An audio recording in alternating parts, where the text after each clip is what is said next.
This video is going to be a little test for my new tripod that I just received.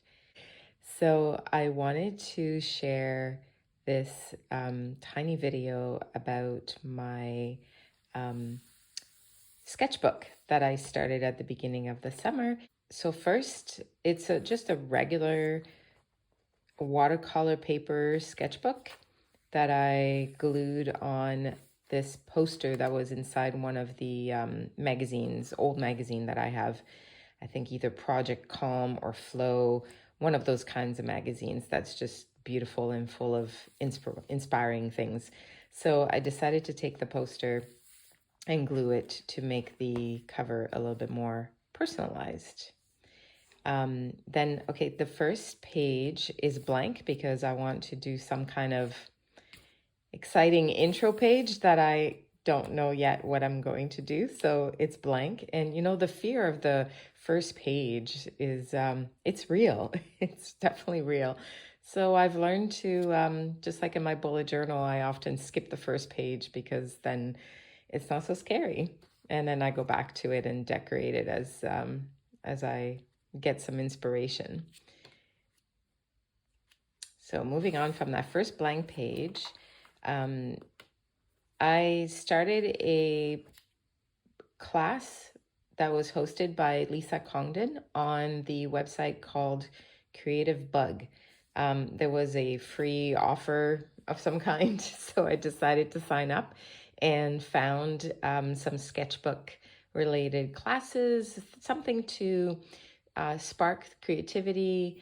I hadn't done anything like this in quite a long time. I did used to do some like art journaling, nature study journaling when I used to homeschool my children years ago. Definitely did a lot of playing around with them, but really I haven't done a whole lot of art for fun in a long time or just in general.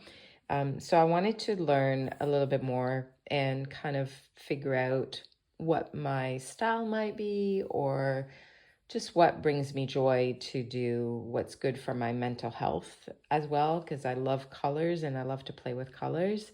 So I decided to take the class, and one of the first classes was to draw sunshines or like circles and transform them into sunshines.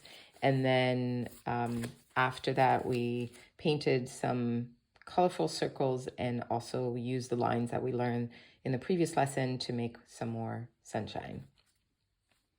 The next lesson in that class was to use pastels, which I think my daughter had left behind, and so they were hanging around. So I grabbed the pastels and we used again some basic shapes and made this imaginative town. And again, the process, it's all more about the process than my final product. I find when I am doing these art exercises, it's just time stops and it's really, really enjoyable. The next page was all about collage. So using some of those magazines, I found some patterns that I really thought might be useful to use for this exercise, and just circles and straight lines to do the stems of these flowers.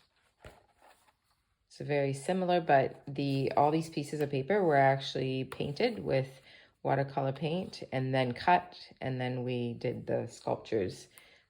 I call them sculptures. I don't really know what they're supposed to be called, but it's fun. This page is starting to work with just one color and different shades. And then there's also, I'm moving the book so you can maybe see on video, there's gel pen marks all over, which was a lot of fun to do. That repetitive kind of marks doing that, it's almost like a meditation, really. It's like very relaxing. This was another exercise again with monochrome. So same one color, green, in all different shades, and then sometimes adding more water or less water to the watercolor paint and just doing different lines. And this next page, I think this is from a different class, but still same from Lisa.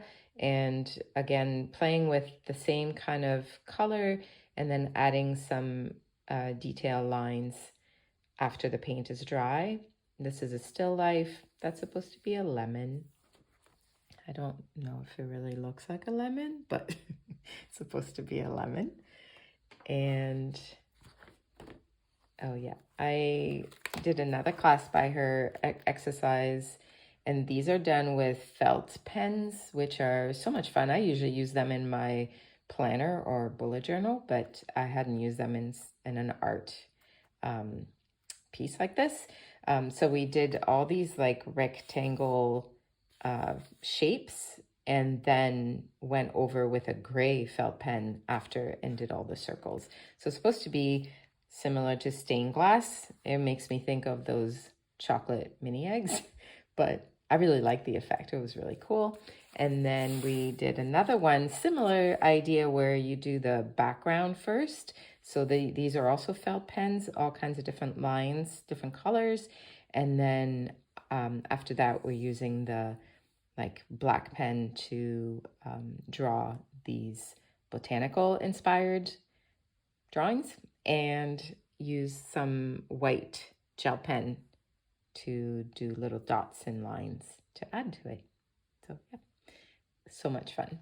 And thanks, now I can tell my tripod is pretty good. I think I maybe need to figure out how to set it up so it's a bit closer but not too close. I have to play with the legs and the settings.